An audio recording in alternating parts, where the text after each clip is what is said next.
A starving alien woman had nothing left to offer, until one man finally stopped.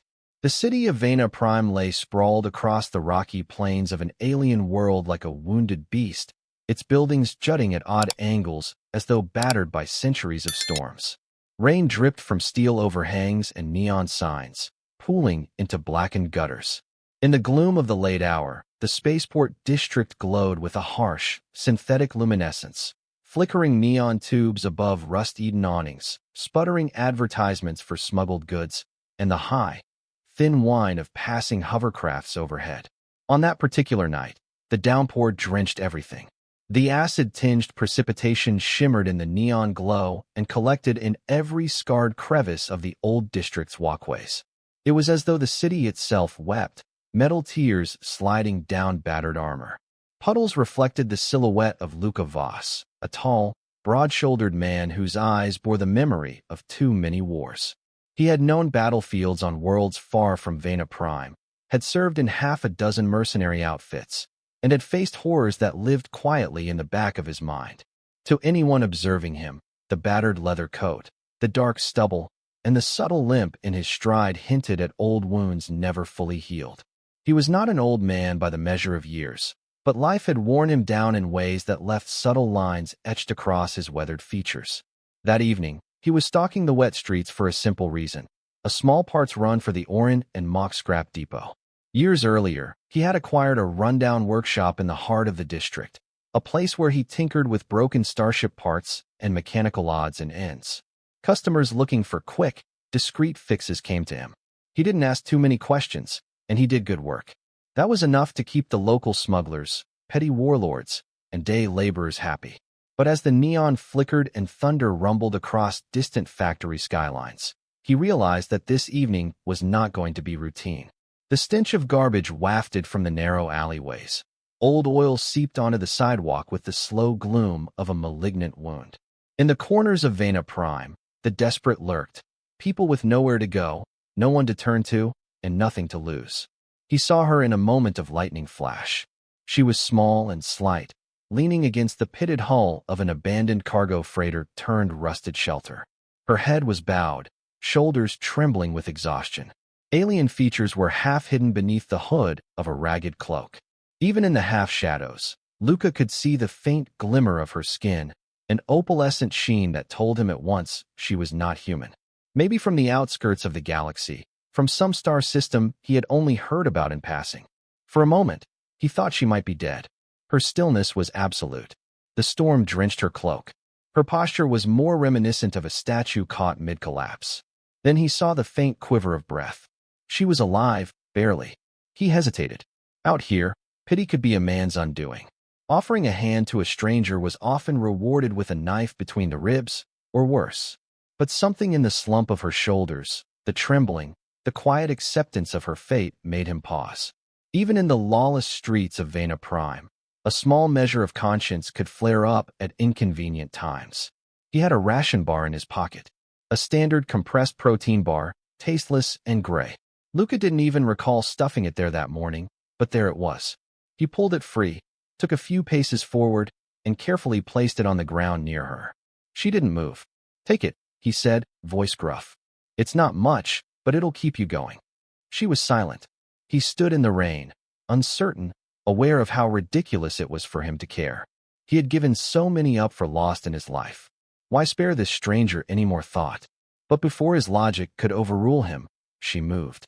Slim, trembling fingers emerged from the soaked folds of the cloak. One fingertip brushed the silver foil of the ration bar. She lifted her head just enough that Luka glimpsed eyes of a faint, shimmering blue. They held an eerie luminescence in the gloom, the kind he had seen in certain amphibious races. "Thank you," she whispered. Her voice was hoarse, as though she had not spoken for days. Luka nodded. This was already more conversation than he typically had with random souls in the district.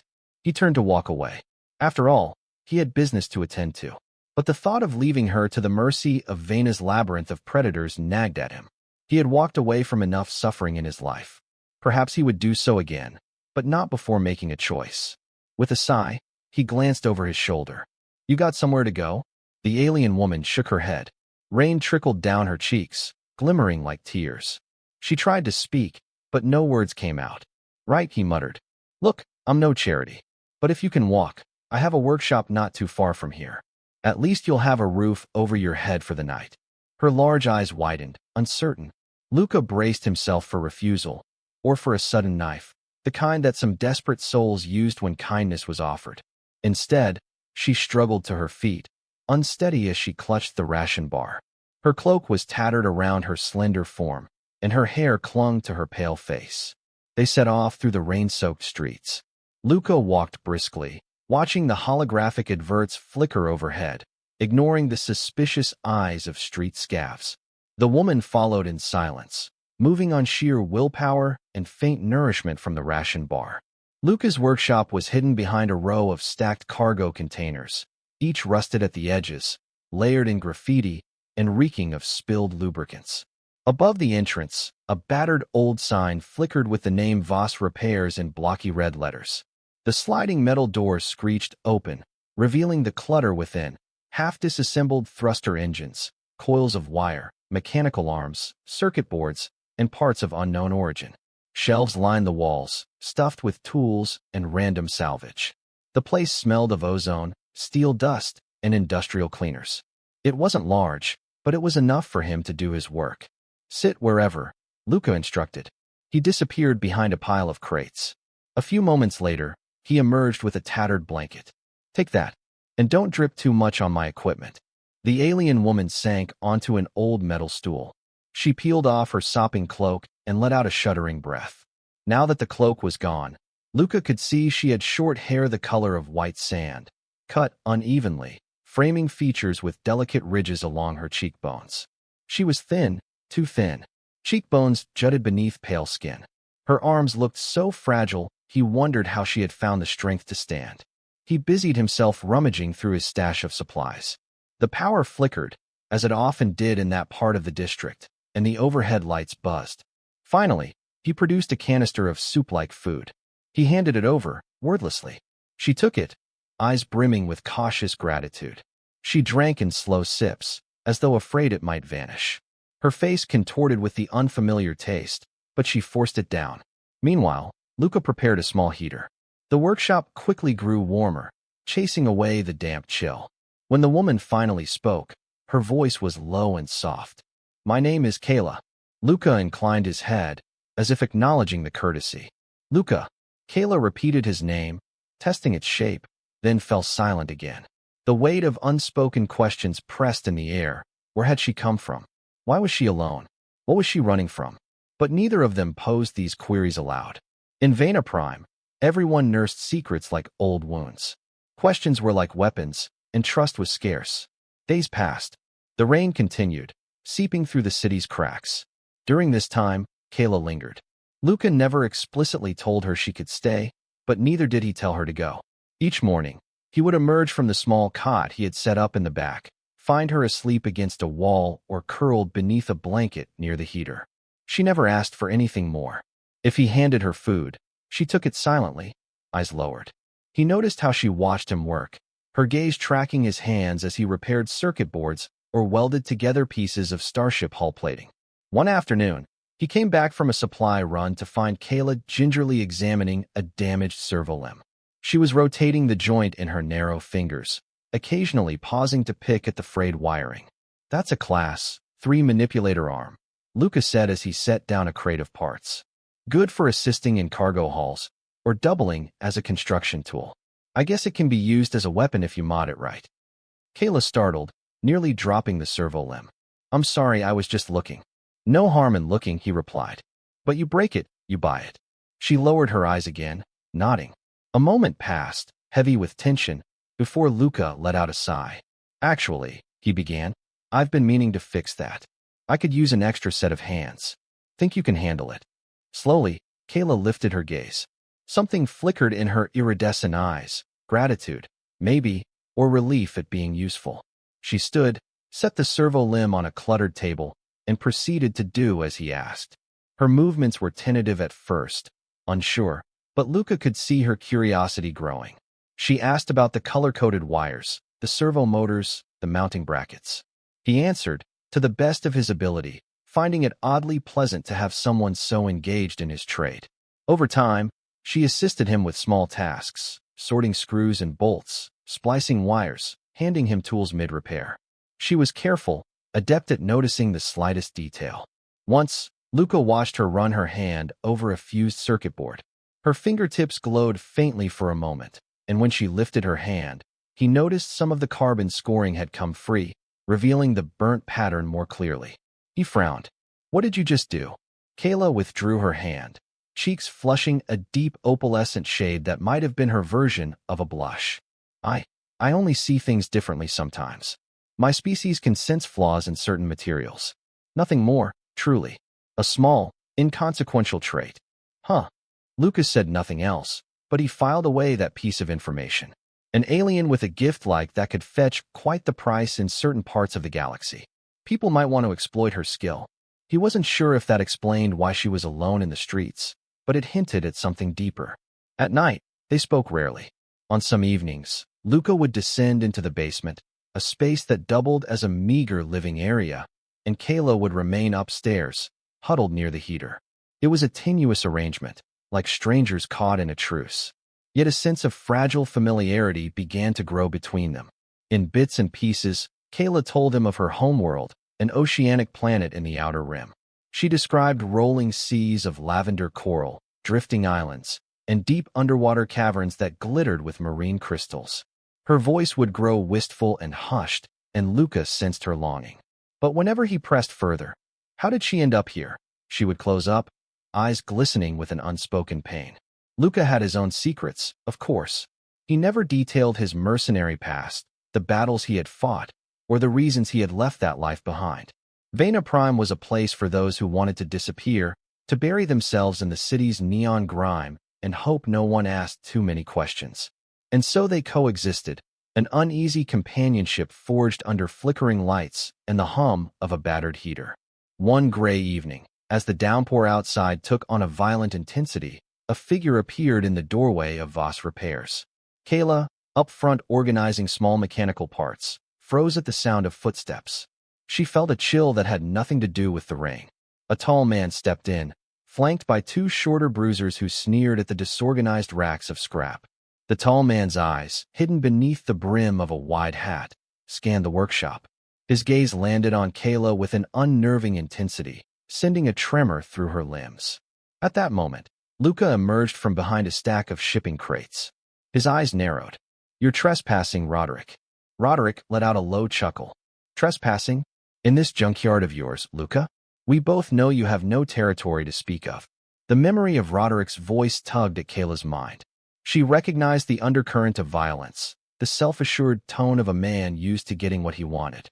She inched back, trying to fade into the shadows. Luka folded his arms over his broad chest. "What do you want?" "Information," Roderick said, running a gloved finger along a dusty console. "Word on the streets is, the great Luka Voss has come out of retirement. Or, at the very least, is working on something bigger than starship repairs." "You heard wrong." Roderick clicked his tongue. "Pity. You see, I'm in the market for a good mercenary again. Got some shipments to protect. You know how it is. The routes are infested with pirates and rival syndicates." Luka's jaw tensed. "I'm done. I told you that 3 years ago. People like you don't just walk away," Roderick mused. "You fought for the highest bidder for nearly a decade. Always the best. Then your name disappeared. Poof. Until now." As if he had only just realized Kaela's presence, Roderick turned to her and offered a cold smile. "And who's this? Doesn't look human." Kaela stiffened. Luka stepped forward, blocking Roderick's view. "That's my business. Now, if you're done, get out." A moment of charged silence followed. The two shorter men tensed, hands hovering near their sidearms. Roderick stared Luka down with an intensity that threatened to fill the entire workshop. Finally, Roderick chuckled. "Of course. We'll be seeing you, Voss." He turned on his heel and strolled out, followed by his lackeys. The door slammed shut behind them, leaving a tense hush in their wake. Kaela let out a breath she hadn't realized she'd been holding. Luka watched the door for a long moment, muscles clenched. At last, he turned to Kaela. "You all right?" She nodded, though her heart hammered. "Who was that man?" "An old employer," Lucas said. "The kind who doesn't take no for an answer. Fear coiled in Kaela's stomach. She had known the city was dangerous, but now she sensed that Roderick's interest went beyond a casual visit. The way he had looked at her, like an asset, a curiosity, set off alarms in her mind. Is he going to cause trouble? She asked. Luka exhaled slowly. Most likely. He said no more, but the look in his eyes spoke volumes. The city's gloom pressed in even tighter over the following week. Roderick's men were spotted lingering in the district's corners, though they never approached the workshop directly. Luka went about his usual work, but Kaela could see the tension in his every motion. He was no longer just a tinkerer. He moved with the wariness of a soldier preparing for a battle. Kaela tried to stay out of the way, working quietly on small mechanical tasks. She knew that if Roderick suspected her secret, everything would come crashing down. She had seen that type of hunger in the eyes of criminals before, those who sought to harness her ability for their own ends. Yet, strangely, Luka's presence offered her a sense of security she had never felt before. He was gruff and distant, yet she could tell he had no intention of selling her out. She was safe, for the moment. One night, as thunder boomed and the rain hammered the workshop's metal roof, Kaela found Luka standing near the cluttered table where they kept a battered communication device. She hesitated in the doorway, uncertain whether to break his solitude. He glanced at her. "Can't sleep?" he asked. She shook her head. Her gaze flicked to the comm device. "Were you going to call someone?" "Maybe." His fingers drummed on the table. "I have an old contact in the city. If Roderick's going to start something, I need to know." He pressed a few buttons, causing static to burst from the battered speaker. Finally, a voice crackled through. "Luka? That you old bastard." Luka managed a wry smile. "Yeah, I need some information, Tarmel." Heard Roderick's sniffing around. "What's he after?" A pause. Then Tarmel's voice came, hushed and urgent. "He's trying to get a team back together for an off-world job. Something to do with escorting cargo from the Outer Rim.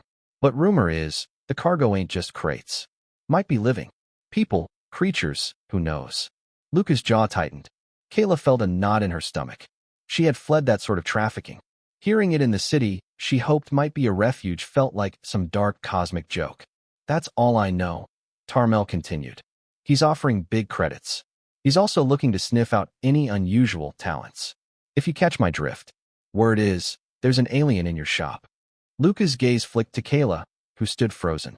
"I see. Thanks, Tarmel. Stay safe." The comm line cut off with a burst of static. Luka leaned over the table, shoulders sagging in silent frustration. Kaela swallowed hard, stepping closer. "I'm endangering you," she whispered. He didn't look at her. "I've handled trouble before. But this might be more than just trouble," she pressed. "If he learns what I can do." His gaze snapped to hers, intense. "What can you do, exactly?" Kaela hesitated. She had never trusted anyone with the full truth. But something in Luka's voice, in the set of his jaw, in the worry that emanated from him, made her resolve to speak. "My species can sense flaws," she said quietly. "In materials, in structures, even in living cells. With focus, we can coax some of those flaws to the surface, break them down, or slow them from spreading. It's not magic. It's a heightened perception, evolved from centuries of living in the deep oceans of our planet." Luka stared at her, brow furrowed. "So you can heal things? Fix them?" She winced at the oversimplification. "Sometimes. In certain conditions. But I can also break things." Her voice dropped even lower. "I've done so before. When I had no choice." The storm raged outside, rattling the metal shutters. Luka closed his eyes for a moment, nodding in grim understanding. "That's why they want you." "Yes." A pause stretched, charged with quiet tension. Outside, the city's neon lights glowed through rivulets of rain, painting the workshop's walls in shifting colors. At last, Luka turned away, rummaging through a cabinet.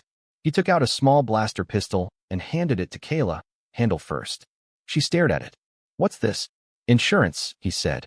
"If Roderick or his men try something." He let the sentence trail off, but she understood. Her fingers trembled as she wrapped them around the pistol's grip. She had never been comfortable with weapons, but the memory of being cornered, trapped, that was worse. She nodded and carefully set the weapon aside.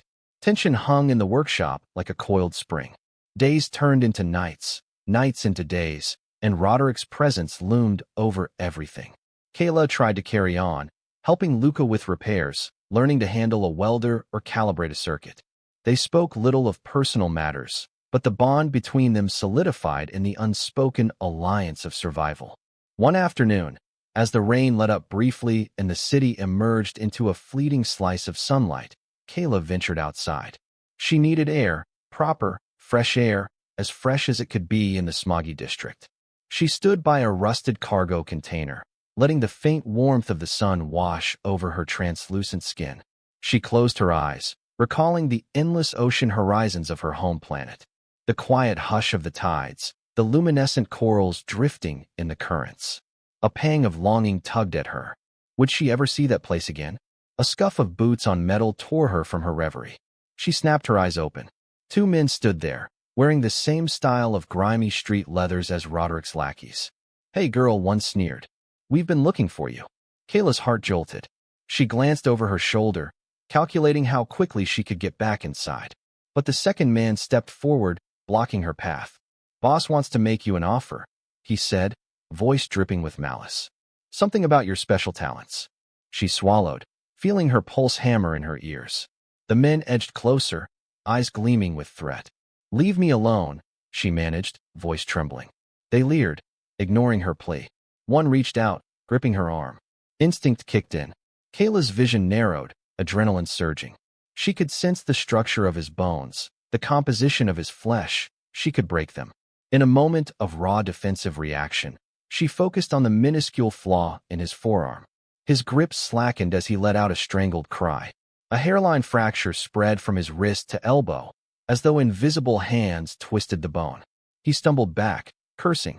The second man lunged for her, but Kaela darted away, arms raised to defend herself.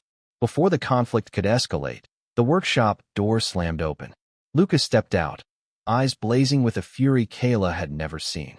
He lifted a battered rifle in warning. The second man froze. "Luka Voss," he spat, glancing at his companion, who clutched his injured arm. "No need to get violent. We're just here to talk." "Then talk from across the district," Luka growled. His voice was low and dangerous, reminiscent of a predator's snarl. "Or better yet, don't talk at all." The men hesitated, measuring the odds. Finally, they backed away, muttering curses under their breath. As they retreated, Kaela sagged, the tension draining from her. Luka lowered the rifle, breathing heavily. "You all right?" She nodded, tears burning in her eyes. I almost. You did what you had to." She shivered. The memory of manipulating the bone, the sudden fracture, sickened her. But she could not deny that, in that moment, it had been her only defense. "Come inside," Luka said quietly. He reached out, placed a hand lightly on her shoulder, and guided her back into the workshop, locking the door behind them. In the hours that followed, the atmosphere in Voss Repairs was thick with grim anticipation. It was clear now that Roderick had set his sights on Kaela's abilities. There would be no peace until he was dealt with, or until they fled. But where could they go? Luka's life was in that workshop, and Kaela had nowhere else to run. The weight of helplessness pressed down on them both. Late that night, Kaela found Luka at the workbench, quietly examining a piece of her cloak. She had torn it earlier, and in a moment of absent-mindedness, she had left the scrap behind. Luka was turning the fabric over in his hands, frowning. He looked up at her approach, then set the cloth aside.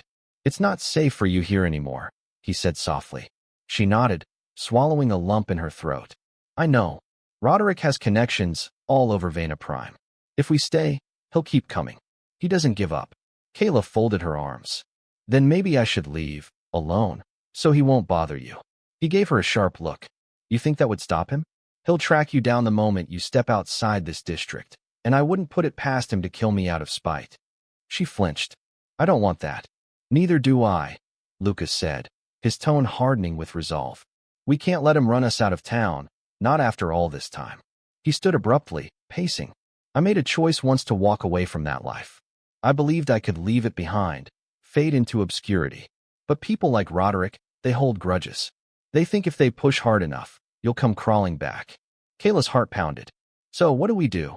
Luka stared at her, and she could see the war inside him, the pull of old instincts. "We end this," he said. "We deal with Roderick on our terms. Then we decide our next move." For a moment, neither spoke. The overhead light flickered, casting shadows across the workshop. Kaela understood that Luka was talking about a confrontation, perhaps the final one. She realized, with no small amount of fear, that she was ready to face it with him. They spent the next day preparing. Luka dug out his old gear, armor plating, a small arsenal of blasters, rifles, and grenades he had stashed away for emergencies. Kaela looked on with a mixture of awe and unease as he methodically checked each weapon's functionality, muttering about corroded circuits and jammed triggers. "I can help," she offered at one point, gesturing to the corroded sections. He handed her a disassembled pistol. "Knock yourself out." She set to work, focusing her senses on the flaws within the metal, coaxing away the brittle edges, smoothing out the surface until it was stronger. It was a subtle task, less dramatic than fracturing a thug's arm, but more aligned with what she had once used her abilities for in her homeland, small acts of mending. "Thanks," Luka said quietly when she finished, testing the pistol's action. She managed a small smile. "We're in this together." He nodded, expression conflicted. For a moment, she wondered how heavily the burden of his past weighed on him. They loaded the weapons into a battered hover truck parked behind the workshop. The plan was risky: lure Roderick to a deserted corner of the district, force a confrontation, and make it clear that Kaela and Luka were not to be trifled with. As dusk fell, the sky turned the color of bruised metal. Thin streams of rain resumed, trickling down from the cracks in the overhead scaffolding. Kaela and Luka climbed into the truck, hearts pounding. Luka steered the vehicle through back alleys and side streets, the engine sputtering. Once or twice, they glimpsed roving patrols of Roderick's men. At last, they found an abandoned loading yard once used for cargo shipments. Massive cranes towered overhead, their skeletal frames creaking in the wind. The ground was littered with debris, broken crates, twisted scraps of metal. They parked, waiting in silence. Kaela's breath came in shallow bursts. She kept a small blaster at her hip, though she felt more secure in her own abilities. Across the seat, Lucas stared at the yard, jaw set. At length, headlights pierced the gloom.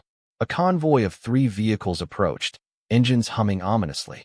As they drew closer, Kaela could make out Roderick's tall form in the lead vehicle. "They came," she murmured. "Of course they did." Luka's voice was grim. The vehicles rumbled to a stop, and men spilled out. 8, maybe 10, forming a rough semicircle. Roderick stepped forward, flanked by 2 of his favored henchmen. One still wore a splint on his arm, apparently Kaela's handiwork from the day before. Luka climbed out of the hover truck, keeping his hands visible but close enough to his sidearms. Kaela followed, heart hammering so loud she thought they might hear it.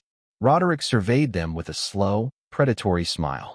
"Luka, I didn't expect such a dramatic invitation. You could have just handed the girl over. I would have paid you handsomely."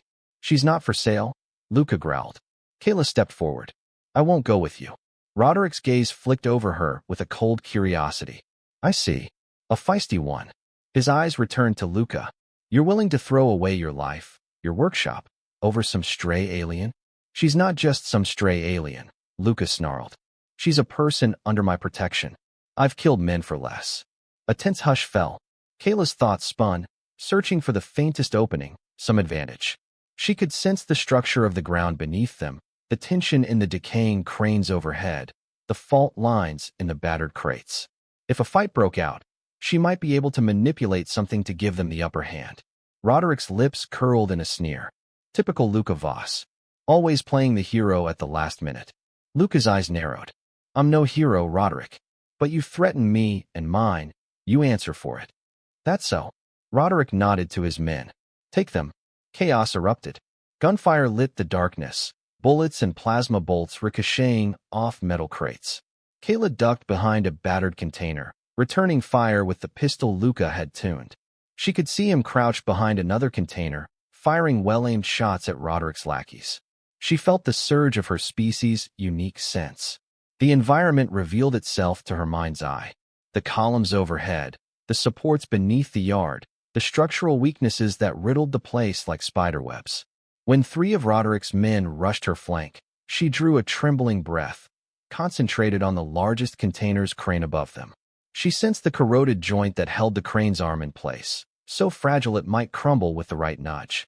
She closed her eyes, focusing on that flaw, coaxing it to fail. A groan, then a wrenching sound of metal giving way. The crane's arm collapsed, swinging downward in a shower of sparks. The men scattered, barely escaping being crushed. One was pinned beneath twisted wreckage, screaming in pain. Luka used the distraction to break cover, firing with precision. Each shot found a target, and Roderick's men dropped, cursing and bleeding. Kaela's heart lurched at the violence, but she forced herself to stand firm. Finally, only Roderick remained unscathed, crouched behind the hull of a rusted shipping container. Luka advanced, rifle trained forward. "You've got one chance to walk away," Luka shouted over the storm of settling debris. "But you leave us alone, forever." Roderick snarled. Blood trickled from a cut on his temple. "You always were a fool, Voss. You think you can protect her? You can't even protect yourself." A flash of movement, and Roderick fired a concealed plasma pistol. The bolt seared through the air, hitting Luka's shoulder. He stumbled back with a pained cry, dropping his rifle. Kaela's heart froze. She dashed forward. Roderick aimed again, intending to finish Luka off. Without hesitation, Kaela flung herself in front of Luka, eyes blazing with fury. She focused on the pistol in Roderick's hand, searching for the flaw in its power cell. There, tiny microfractures from overuse. Kaela seized that imperfection, coaxed it wide. The cell overloaded in a flash of sparks. Roderick yelped as the weapon shorted out, scorching his hand.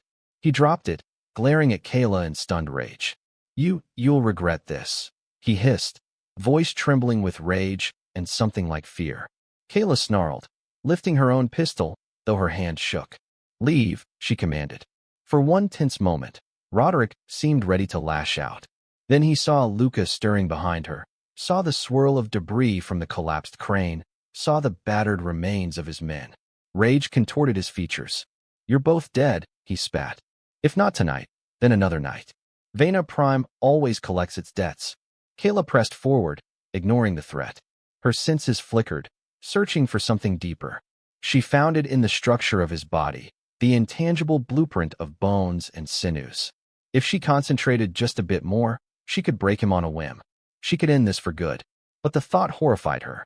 She fought back the impulse. She wouldn't cross that line unless there was no choice. Roderick picked up the battered remains of his pistol, turned, and fled, limping past the wreckage and his wounded men. A few survivors scrambled after him. Within moments, the yard fell silent except for distant sirens and the crackle of burning scraps. Kaela let her pistol fall to her side. Her chest rose and fell in ragged gasps. Then she turned to Luka, who was slumped against a container, blood darkening his jacket. Panicked, Kaela knelt at Luka's side. His face was pale, beads of sweat forming on his brow.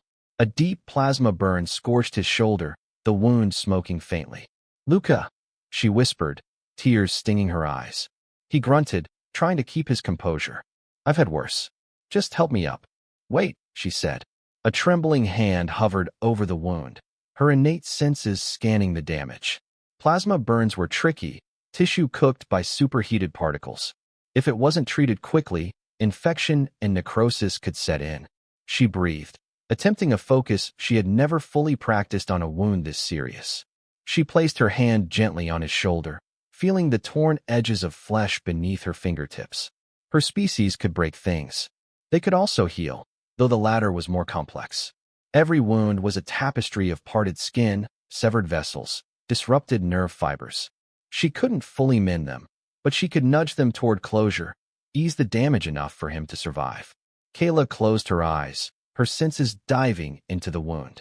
She coaxed the living tissues, guided them to knit. It felt like attempting to mend delicate lace with invisible threads. Luka hissed in pain, but remained still, trusting her. After a few agonizing minutes, she felt the heat on her fingertips subside. The bleeding slowed, the wound edges drew closer, forming a raw but stable seal.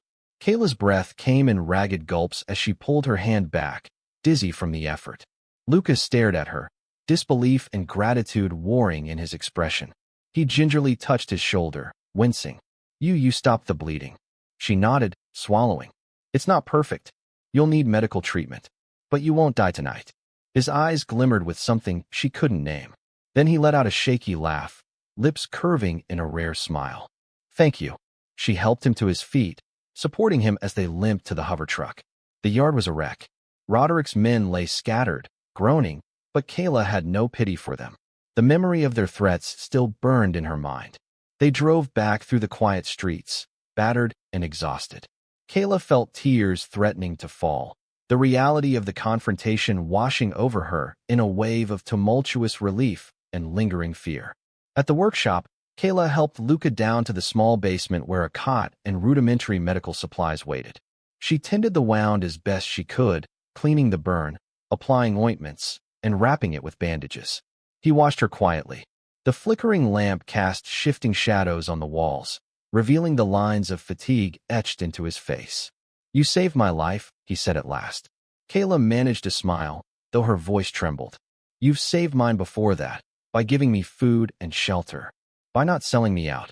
Luka looked away, grappling with an emotion he couldn't put into words. "I told Roderick I'd kill for you." He gave a hollow chuckle. "Never thought I'd live to see the day I'd say something like that again." She let the words hang in the air. Outside, the rain drummed softly on the roof, a ceaseless lullaby. "You didn't have to do any of this," she said. "You could have turned me away that first night. You could have turned me in for credits." He shook his head. "I'm no saint, Kaela.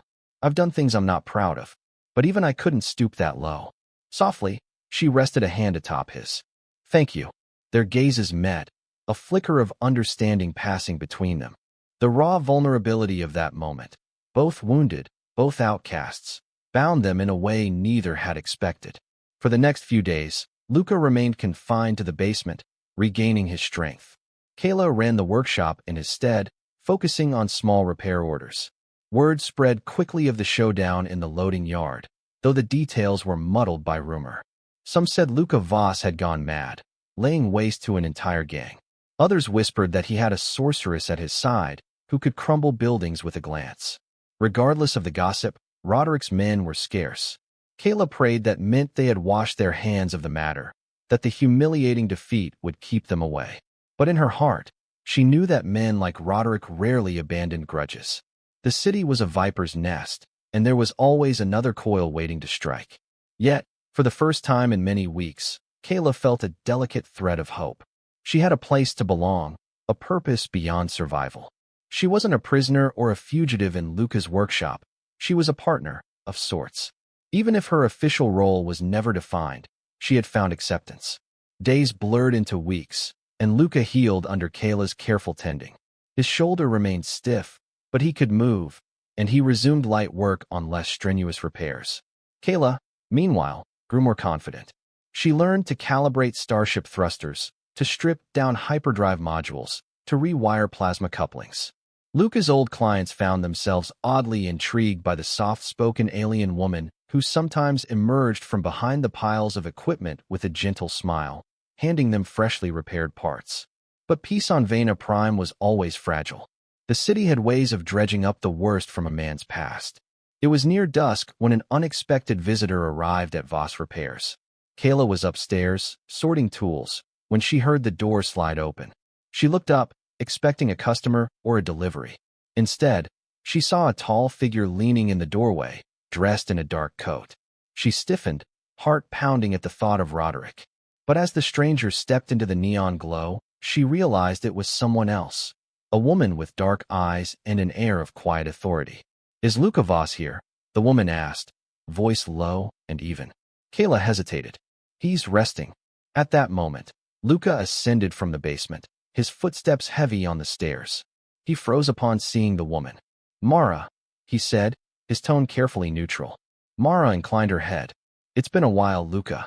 Kaela glanced between them, sensing history. Perhaps a former comrade from his mercenary days. She busied herself tidying the workbench, trying to remain inconspicuous. Mara cleared her throat. "I heard about your run-in with Roderick. Word is, you embarrassed him." "Badly." Luka shrugged, though the movement caused him a flicker of pain. "That's one way to put it." A small smile tugged at Mara's lips. "I suppose he had it coming." She paused, her gaze flicking to Kaela. "You planning on staying in Veyna Prime?" Luka said nothing, which was answer enough. Mara took a step closer, lowering her voice. "Then be warned, Roderick's not finished. He's riling up a few of the other syndicates, leveraging debts. He wants to flush you out, so he can take the alien for himself." Kaela felt a chill at those words. Luka's hands tightened into fists. "How do you know this?" he asked, his voice barely above a growl. "I have my sources. I came to warn you. And to offer an alternative." He studied her. "Go on." Mara motioned for them to gather behind the workshop's battered partition. "Roderick's cargo runs in the Outer Rim are rumored to involve trafficking. People, exotic species, whatever fetches a high price. If you're determined to protect her," she nodded at Kaela, "you should get off-world. You know I have contacts that can arrange passage." Discreet. Kayla's lips parted. Off-world. It was something she had barely dared to consider. But if Roderick's power base was in Veyna Prime, leaving might be their best hope. She glanced at Luka, searching for his reaction. He wore a conflicted expression, jaw taut. "I have a life here. A business." Mara sighed. "Businesses can be rebuilt, old friend. Lives, not so much. If Roderick's stirring up the syndicates, soon you'll have half the district against you. The city's not a place you can defend forever." A long pause followed. Kaela could almost hear the gears turning in Luka's head. She felt her heart twist. She had found a home here, but it was foolish to pretend they were safe. "Think about it," Mara said quietly. "I can't promise you'll outrun all your problems, but at least you won't have them knocking on your door every night. I'll be at the Selena's Gate bar near the old docks for the next week. If you decide to leave, come find me." With that, she turned on her heel and strode out, leaving the door to slide shut behind her. Silence enveloped the workshop. Luka stood there, shoulders tense, eyes troubled. Kaela approached him slowly, her hand brushing his arm. "She's right," Kaela said softly. "We're not safe here." He turned to meet her gaze. "Where would we go?"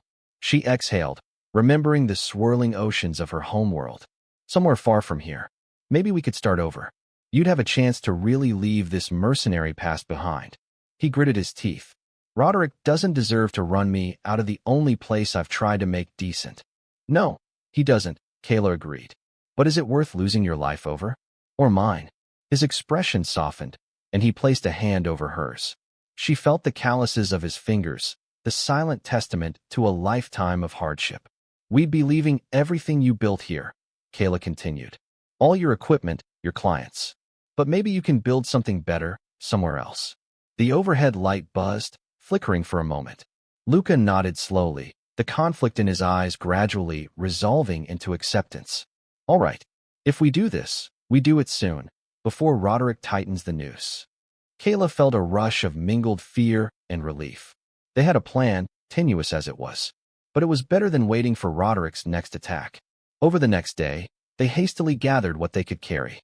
Kaela packed the meager belongings she had accumulated, a few changes of clothes, a small toolkit, the battered cloak she refused to discard. Luka sorted through the workshop, selecting only the most valuable or portable items, specialized tools, a few prototypes he had been working on, and enough weapons to defend themselves if cornered. Under the gray glow of the city's perpetual cloud cover, they shut down the workshop's main power for the final time. Kaela cast a last look at the cluttered tables, the shelves lined with random bits of starship salvage. This place had been her haven, the first real refuge she'd known in too long. Her throat tightened. "We'll find another," Luka murmured, as though reading her thoughts. She nodded, blinking back tears. They secured the workshop's door from the outside, though they both knew it wouldn't keep out anyone truly determined. Then they loaded their meager haul into the same hover truck. The engine grumbled to life, and Luka steered them away from the only home either of them had known for months. Guilt and anger warred in Kaela's chest. She thought of Roderick's sneer, the threat in his voice. She silently vowed never to let men like him dictate her fate again. The drive to the old docks took them through the city's underbelly. Half-collapsed factories, dead-end streets clogged with trash, flickering neon signs advertising vices of every imaginable kind. Kaela found herself trembling, anxious at every corner. Were Roderick's men tracking them? Would they be ambushed before they reached Mara? Finally, they saw the weathered sign of Selena's Gate, a rundown bar perched on the edge of the docks. Rusted ships floated in the harbor's muck, and the smell of salt and chemicals assaulted her nostrils. They parked discreetly and slipped inside. The interior was dim, illuminated by purple neon tubes and battered light fixtures. Patrons huddled around tables, conversing in low voices. A jukebox in the corner emitted a crackly tune. Mara was seated at a booth near the back, nursing a drink. She raised an eyebrow when she saw them. "You came," she said simply. Luka nodded, sliding into the booth with Kaela by his side. "We're ready." A smile ghosted across Mara's lips. "I have a contact who can get you onto a freighter heading off-world. It won't be comfortable, but it's legit. No black market runs." Kaela breathed a quiet sigh of relief. "That's good enough." Mara downed her drink, then pulled out a small data chip. "Coordinates for the rendezvous. The ship leaves in 2 days. If you're late, it won't wait." She handed the chip to Luka, then leaned back, studying them both. "You never told me who she is to you," she said softly. "Partner? Friend? Something more?" Luka's eyes flicked to Kaela, and she felt her cheeks flush with that strange, glowing warmth. "All you need to know is, she's under my protection." Mara nodded knowingly, then sighed. "I'm truly sorry things came to this, Luka, but you made the right choice." They parted soon after, not wanting to linger in one place too long. Kaela clutched the data chip as they left the bar, aware of how fragile their escape plan was. The next 2 days were a blur of hiding, moving from one safe spot to another. Mara arranged for false identities to slip past port controls. Kayla's heart pounded at every checkpoint, fearing that Roderick had bribed the security. But luck or skill seemed to favor them, and they progressed without incident. At last, they arrived at a secluded hangar outside the city's main port. The structure loomed in the evening light, an industrial silhouette framed by swirling storm clouds. Inside, a freighter named the Aurora's Wake waited, engines humming and idle. A short, stocky man waved them over. "You the ones Mara told me about?" Luka nodded, glancing around warily. "That's us." The man, an independent captain named Robin, gestured toward the cargo bay. "We'll be hauling some machinery to the outer colonies. Not exactly the fastest route, but it'll get you away from here. Payments due up front." Kaela handed over a small pouch of credits. It was most of what Luka had been able to salvage from his workshop earnings. The sum pained them both, but it was a necessary price for freedom.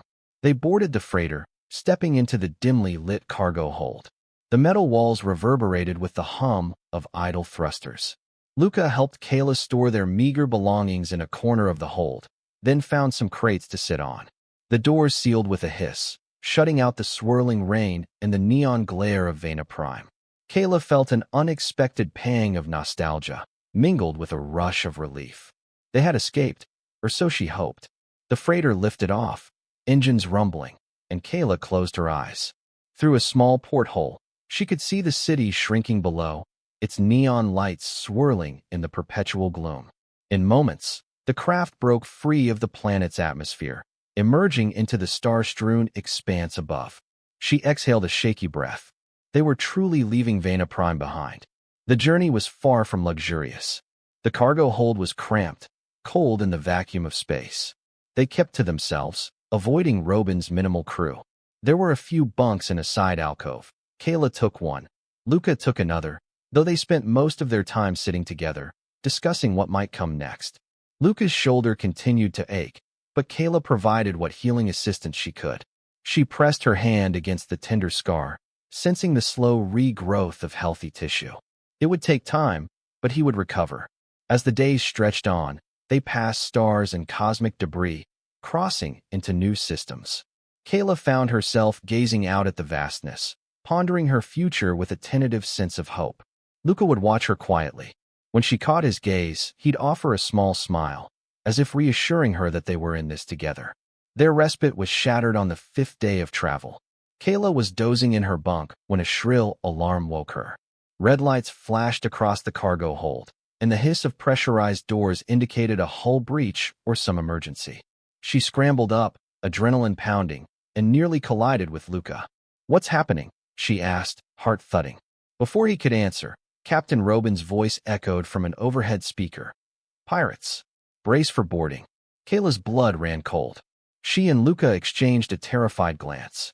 Pirates in the outer systems were notorious for raiding freighters, kidnapping crew or passengers, and selling them off to the highest bidder. "We have to fight," Luka growled, reaching for a blaster. Kaela nodded, though her hands trembled. If the pirates got hold of her, there was no telling what fate awaited her. They moved toward the freighter's central corridor. The airlock door was sealed, but a warning light signaled a forced override in progress. Luka took position behind a crate, weapon at the ready. Kaela ducked next to him, swallowing her fear. Metal screeched, sparks flew, and the airlock door burst open. A group of figures in patchwork armor lunged in, brandishing weapons. They shouted curses, scanning for targets. Luka squeezed off a shot, catching one pirate in the chest. Kaela tried to steady her trembling arms, returning fire. The corridor erupted in a deafening firefight. Bolts ricocheted, sparks flew, and the acrid smell of burning metal filled the air. 3 pirates dropped, but more pushed in behind them. One raised a crackling energy whip, lashing it across the crate that shielded Kaela and Luka. Kaela yelped as the crate burst apart, forcing them to scramble for new cover. "Luka!" she shouted, terror gripping her. He pulled her behind a bulkhead, returning fire. But the pirates advanced relentlessly, and the sound of the whip sparked Kaela's raw memories of captivity. She realized these pirates would show no mercy. Her eyes narrowed, and she called upon her alien senses, searching for the structural flaw in the corridor's overhead panel. It was patched with shoddy repairs and old welds. If she could dislodge it, maybe it would collapse on the pirates. She focused, ignoring her pounding heart. She willed the cracks in the welds to expand. A metal groan filled the air, then a shriek of protest. The overhead panel tore free, crashing down on 2 pirates. The corridor flooded with dust and debris. Luka seized the advantage, firing quickly, and more pirates fell. The survivors cursed and retreated, dragging their wounded away. Then, as abruptly as it began, the firing ceased. Robin's voice crackled over the speaker. "They're retreating, heading back to their vessel." Kaela let out a shaky breath, lowering her pistol. Luka slumped beside her, checking his arms and chest for injuries. A few bruises, minor cuts, but nothing serious. Captain Robin hustled over, breathing heavily. "Thanks. We might not have won that without you. Blasted pirates caught us off guard. Will they try again?" Kaela asked, voice trembling with adrenaline. Robin shook his head. "We damaged their ship's docking mechanism. They won't be able to board again without a lengthy repair." Relief washed over them. Still, the cold reality struck Kaela. Danger lurked everywhere, even far from Veyna Prime. In the aftermath, Kaela's thoughts turned to the uncertain future. They were free of Roderick, but the galaxy teemed with threats no less deadly. Sitting on a scrap of cargo netting in the battered hold, she felt weariness weigh on her. Luka joined her, silent for a time. Then he spoke, voice soft. "I'm sorry, Kaela, for dragging you into this. We tried to escape trouble, but it seems to follow me." She rested her head against his shoulder, careful of his healing wound. "You didn't drag me anywhere. I chose this. We both did." He let out a humorless chuckle. "Yeah." Despite the exhaustion and the throbbing tension in her limbs, Kaela felt something like hope stirring within her. They had survived once more, together. That had to mean something. The Aurora's wake continued its journey, limping through damaged systems. The captain explained they would need to make a stop for repairs at a station orbiting the moon Talvara 4. Kaela and Luka agreed to disembark there, see what opportunities might arise. When they arrived, the station was a bustling hub of commerce and repair docks. The hull glowed with the faint reflection of the moon's pale surface. Kaela and Luka stepped onto the docking platform, the station's artificial gravity adjusting to their steps. Robin gave them a curt nod of farewell, and they parted ways. The station corridors smelled of recycled air and engine coolant, but it was stable and relatively safe, far more than Veyna Prime. Vendors sold wares from booths, travelers hurried to connecting flights, and a motley collection of species roamed about. A sense of awe bloomed in Kaela's chest. She had rarely seen so many different aliens in one place. No one looked twice at her shimmering skin or amphibious eyes. It was a welcome anonymity. Together, they navigated the station, seeking a place to stay. Ultimately, they rented a small, one-room berth in a modest lodging sector. The room was Spartan, 2 bunks, a tiny table, and a flickering light. But it was clean, and for the first time since they fled Veyna Prime, Kaela felt she could breathe without fear. Days passed in relative calm. Luka found small jobs repairing station equipment, a skill always in demand. Kaela offered her assistance, using her unique perception to pinpoint fractures in the station's infrastructure. The pay was enough for them to survive on. At night, they returned to the cramped berth, sharing meals of synthesized protein rations. Sometimes they talked about where they might go next or how far Roderick's reach could extend. Sometimes they simply sat in companionable silence. Gradually, Kaela's nightmares of the city's dark alleys and looming thugs began to fade. She dreamed instead of the gentle swirl of ocean currents and the possibilities that stretched before them. One morning, as they strolled through the station's central promenade, a commotion drew their attention. A group of interstellar travelers huddled around a massive display terminal, which flashed urgent news bulletins. Veyna Prime crime boss falls, read the headline on the rotating text feed. Roderick Gale believed dead in internal syndicate clash. Kaela's breath caught in her throat. She pushed closer to read the details.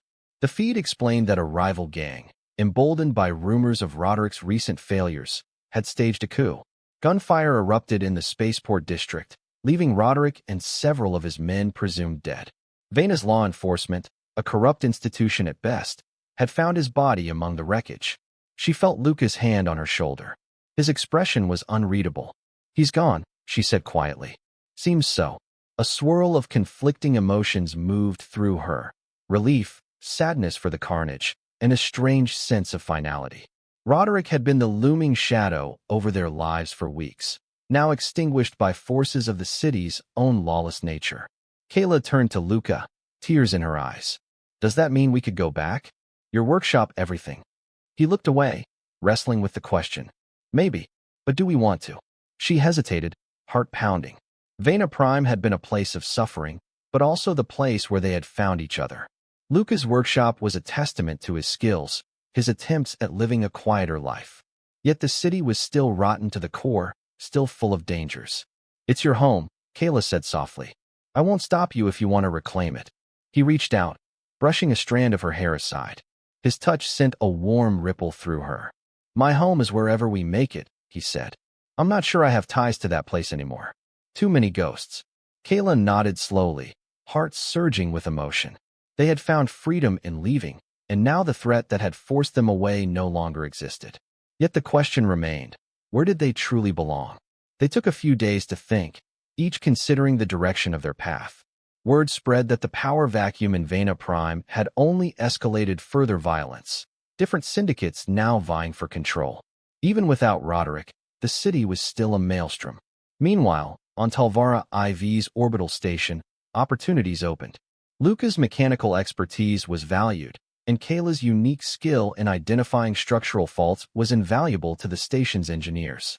Late one evening, after finishing a repair job on the station's coolant system, Kaela and Luka sat in a small observation deck that overlooked Talvara IV's cratered surface. The planet glowed with faint luminescence from the cosmic rays. "It's beautiful," Kaela said, pressing her palm against the glass. Luka nodded, eyes drifting across the stars. "I never really cared about the view before." A comfortable silence settled over them. Then Kaela took a breath. "I never told you everything about why I left my homeworld. There was this sickness in the coral reefs, a plague that spread through our environment, threatening our people's livelihood. I tried to use my abilities to help, but I couldn't heal an entire ocean. Many died. I felt responsible for failing them." He looked at her, understanding in his gaze. "You did what you could. It's not your fault." She swallowed, tears burning at the memory. "I left to find resources, medicine, something to save my planet. But I never got that far. I fell into the hands of traffickers, ended up on Veyna Prime." Her voice wavered. "I failed my people, Luka." He gently wrapped an arm around her, pulling her close. "That doesn't mean you can't still help them." She peered up at him, a mixture of hope and sorrow in her eyes. "Maybe, if I could find the right researchers, the right resources." He gave a small nod, determination kindling. "Then let's do that." "Do what?" she asked softly. "Find a way to help your planet," Luka said. "We've got a fresh start here. We can earn credits, build connections. There must be scientists, doctors, or explorers who know about oceanic ecosystems." Kaela felt warmth spread through her chest, an emotion so profound it nearly brought her to tears again. "You'd do that with me?" He smiled, a rare sight that lit up his tired features. "You saved my life. You gave me something to care about again. I think it's my turn to return the favor." A quiet laugh escaped her, half sob, half joy. She leaned into him, heart full of gratitude and affection. Outside, the stars shimmered over Talvara for like a promise. They made their choice. Veyna Prime was behind them, and the galaxy stretched wide ahead. With the station as their temporary base, they began seeking leads, scientists who specialized in marine biology, philanthropic organizations that sponsored restoration projects, or wealthy patrons who might invest in healing a distant ocean world. It was an ambitious plan, fraught with uncertainty. They might run out of credits, or fail to find the right people, or discover the plague back home was beyond saving. But it was a purpose, something that gave Kaela the strength to move forward and offered Luka redemption from his past. They saved up from their repair work, forging connections with travelers and merchants. Kaela discovered that some recognized her species and had heard rumors of their ocean planet's plight. One day, she even spoke to an anthropologist who offered a few cryptic suggestions of where to seek specialized help. Slowly but surely, the path formed beneath their feet. Months passed. Kaela and Luka worked tirelessly, gathering resources. Each small success felt like a step closer to hope. Though they lived in cramped quarters and ate unremarkable rations, they were driven by a shared goal. Their bond deepened, an unspoken closeness that manifested in gentle smiles, shared jokes, and the comforting warmth of each other's presence. In a galaxy that so often tore people apart, they had found a reason to stand together. At last, the day came when they secured passage on a research vessel bound for the Outer Rim, one that had agreed to detour near Kaela's homeworld in exchange for a modest payment and the promise of collaborative research. Kaela's heart fluttered with a mixture of excitement and fear. What if the plague had worsened? What if her family was gone? But Luka reassured her. No matter what we find, we'll face it together. She thanked him with all the silent gratitude that filled her soul. In those final moments on Talvara IV's station, she looked back on the turbulent path that had led them here. Her near-starvation in Veyna Prime, his reluctant compassion, the confrontation with Roderick, their narrow escape, and now this second chance at something meaningful. Hand in hand, they stepped onto the research vessel's ramp, leaving behind the station that had sheltered them. The engines hummed, the cargo doors sealed, and the ship rose into the star-speckled void. Kaela gazed out a porthole, thinking of the lush coral reefs she once knew, the haunting melody of sea creatures drifting through violet waters. She imagined returning with the knowledge and resources to help her kin. And she imagined Luka by her side, forging a new life, no longer chained by his past or her fear. The vessel soared into the infinite darkness of space, carrying them toward an uncertain future. Yet, for the first time in years, Kaela felt something other than fear. She felt hope. Hope in the echo of his heartbeat, strong against her shoulder. Hope in the glimmer of starlight that illuminated possibilities once thought impossible. Outside, the galaxy stretched in endless wonder, and within that vastness, they found the courage to begin again. They never returned to Veyna Prime. Word drifted through the stars that the city fell deeper into chaos, syndicate after syndicate rising and falling in an endless cycle of violence. Some said Luka Voss was dead.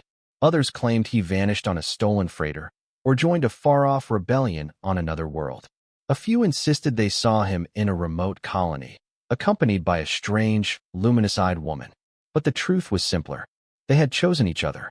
In the quiet hush of a research vessel's observation bay, Kaela pressed her palm to the reinforced glass, gazing at the swirling cosmos.